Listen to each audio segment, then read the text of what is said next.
Chapter 2. Hux. Don't listen to him. He's about as close to a cybersecurity expert as that ham sandwich you're picking at, I said, trying for the millionth time to dissuade my boss, my coworkers, and the assorted other people in the Rogers family's kitchen from giving any credence to the warnings Kev was spouting. Kev ignored me. He folded his arms and leaned back against the kitchen counter, white marble. Naturally, because the Rogers family had only the best, looking annoyingly cute and approachable with his lean frame, artfully messy hair, and dark-framed glasses that had probably cost more than my truck.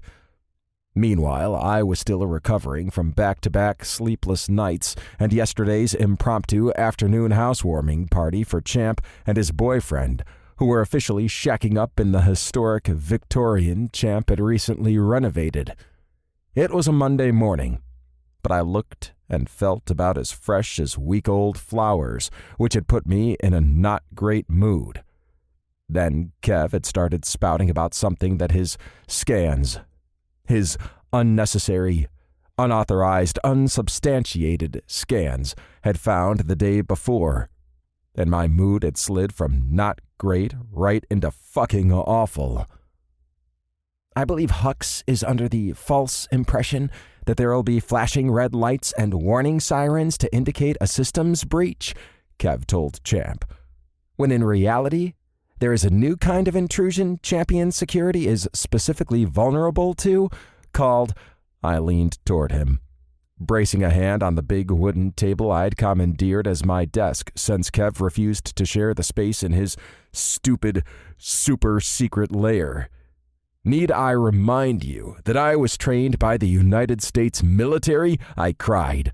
Stop acting like I got my experience from a STEM summer camp. Some of us worked damn hard for our cybersecurity education, and some of us continue self-educating and pursuing advanced certificates as the latest tech is released. Some of us even teach cybersecurity classes at the local community college.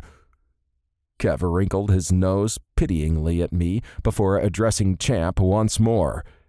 You know what they say. Those who can, do.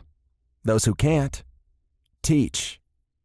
Champ opened his mouth, hopefully to defend me, but I beat him to it. I do and I teach. You don't do either. You sit all day in your basement gaming chair and challenge cloud mavens to enchanted javelin tosses. Kev turned his head to me in slow motion and pushed his glasses up. Your jealousy is both obvious and unattractive, Huxley.